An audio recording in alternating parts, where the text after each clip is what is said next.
guys, it's Angel. Welcome back to the channel. Have you ever wanted to fly a P-51 but thought, gosh, it's just too big? Welcome to the Midget Mustang. Yes, this is the Mustang Aeronautique, or Mustang Aeronautics Midget Mustang, created by Lightsim. Now, this is a grand total of $18, available on Sim Market, there we go, and soon other locations. It's a single-seat aerobatic aircraft developed and marketed in the States for home building, also known as Long Midget, and it was first flown in 1948. It's in production as of 2015, and 435 have been built. Now, typical specs for these include a Lycoming 0290, but the version we have here, I believe, has a bigger engine. It has a IO 320, 150 horsepower, at 2700 RPM. Now, typical speed for this for cruise, 215 miles an hour, 230 for top speed, stall around 62. So, we're going to take a quick look at this. We've got a couple of liveries included with it, and it's a very small little plane. So, we'll have a quick look on the exterior. Proof is going to be very much in the pudding of flying this little thing. I will say, very nicely made, actually. Textures are good. Modelling is crisp and detailed. Not a ton to see on it realistically exterior-wise, but textures are not bad. Unfortunately, you can only see a little bit of my ugly face, so that's fantastic. Now let's look inside here. Can I open this hatch? I cannot, it appears, open the cabin. Unfortunate, I would have liked that, but it is what it is. We do have a GPS unit in here, of course. Now, this gives us the ability to, well, panel appears there. Various systems around the aircraft. Simple cockpit arrangement, but it's not exactly meant to be complicated. We'll go through the start sequence for her now. So, master on, avionics on, which should be on the side, I believe. No, it's right there. So those are both turned on. Fuel valve to open. So that should go in. Pumps to on. Mixture is full rich. That is up to full rich. Piss prop in. Crack the throttle. Parking brake is on. Mags to go faster.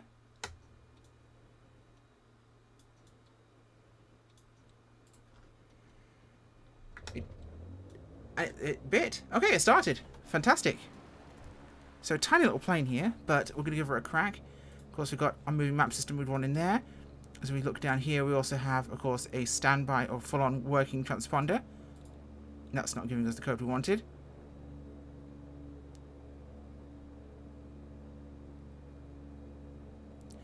I've never used one of these ones. It seems a little bit tricky to actually use the correct code inputs. Is it giving click spots to move this around? I'm not sure. Because I don't know quite how to actually make that one change its positioning on this. I'm not sure if there's like I have to go through a click spot to get that to move, but that's not super easy to use. Unfortunately there.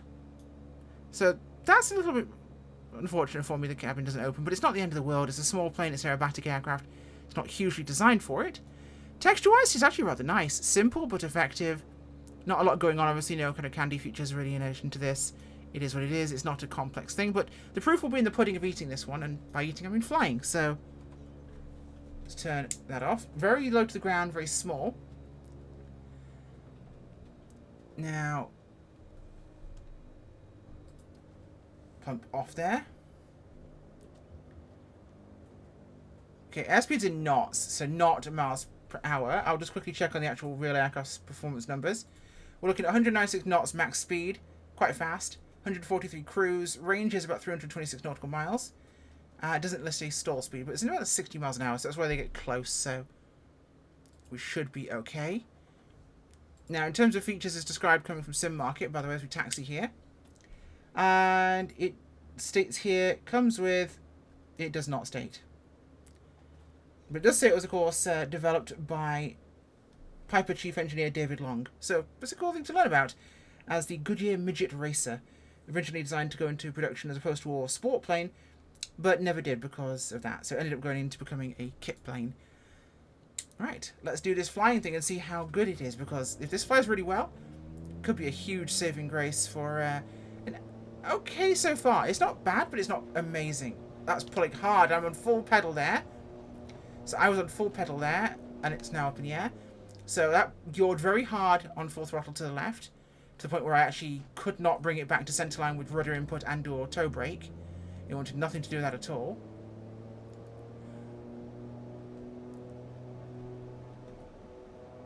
Okay, Speedway actually accelerates very quickly. Certainly aerobatic enough in terms of roll rate.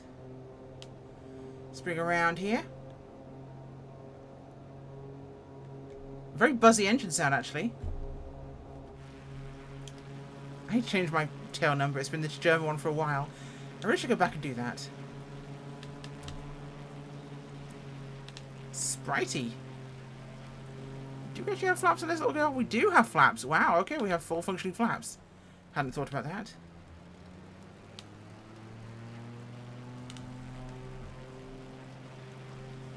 So, of course, we had the RV8 from Simworks recently if you wanted a single or two-seat aerobatics. That's a two-seater, of course. We've got the Yak 52 from Virtual Call. There's a lot of aerobatic aircraft out there at the moment, and this is at least a unique one, I'll give it that. The Midget Mustang is certainly on the original side of things.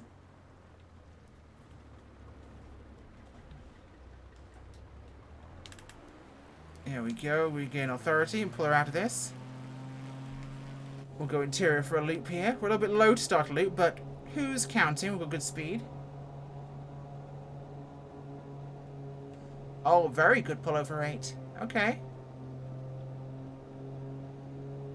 Okay. She is spritey.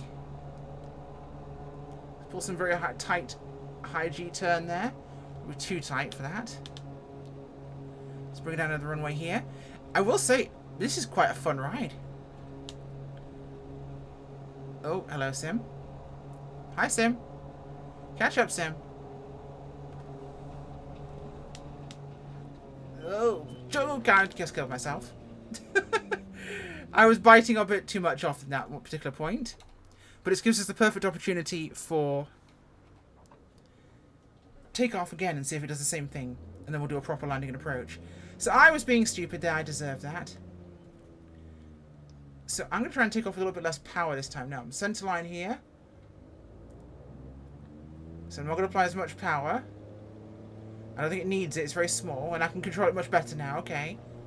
We can maintain that and we're up and away. And I'm not even at full throttle yet. So yeah. I think full power was too much for takeoff roll there. Too much torque pulled us left. So that's fine.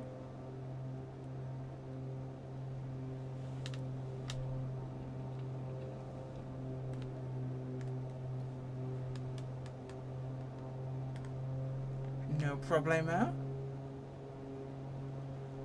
So it's actually a very interesting airplane to fly. This big open canopy, of course, gives you some spectacular views. We have, of course, got down there the little tablet, which gives us at least basic functionality for the area. So we have navigation capabilities and 3D vision. Not that that would be much use down there. The map certainly is. Bit more for an autopilot. We have got a radio and a transponder. There's our flap indication lever down there. I'm not sure about the flickering light there on the floor, but that might be a sim shadowing issue. Yeah, a little bit low res on the texture there of the kind of probably carbon fibre interior, this on the metal side. It looks a little bit dilated at times, but not bad. I'm probably just being a bit nitpicky there. I think $18 is a little on the high side for a very simple aircraft. I'd probably put this around 10 to 12. Not because it's bad, just because there's a lot less to do with it. It's cool flight model, small interesting plane, without having the canopy actually functioning and or any candy, no engines or system simulation, it being a skin deep simulation. I'd probably drop the price a little bit. 18 these days gets you a lot in the flight sim market, and I think it'd be much more purchasable as a, you know what, I'll give it a crack aeroplane if it was a little bit on the lower side price wise. I like it. Don't get me wrong. I just think it would be probably much more likely to be purchased if it was cheaper. Lightsim has brought us out some interesting aerobatic aircraft in the past, and also the flying car, don't forget. Bring her around here, did a quick 360 to drop our altitude. Give us an approach here into the runway. Speeds come down nicely. 2 notches on the flaps. Powers to idle. Just gonna let it gently coast in here. We're about, so 60 looking like our stall. About 90 right now. She's very slippery because I'm not slowing down, but we are dropping here, which is good. Get another notch of flaps just to kind of really add some drag here. That's imparting what we wanted here, so that's nice. Not terrible.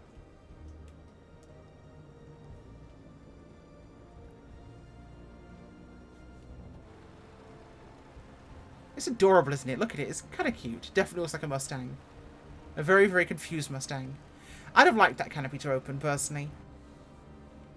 Not the end of the world, but it's the least you expect with an aircraft to have the ability to open the door or canopy. The stock ones don't, of course, which is, I think, detriment to them. Because most of the stock planes would be pretty fantastic if you could do that. Literally that. Obviously going to change with 2024, especially with some of the developers making those planes. Okay, let's ease back at the controls here. Let us settle down. I have to remember how low we actually are to the runway when we touch down in this thing. And touchdown. Flaps coming up. Okay. That's really fun to land. Very, very light. Very positionable. And no real drama whatsoever when it actually got down to the runway. Okay. So like I said, my only gripe really for what you're getting here, and as I run wide of course, is price. I think it is a bit on the high side. 10 to 12, I think you'll sell quite a few of these. I think it'll be much more likely to be a whim purchase.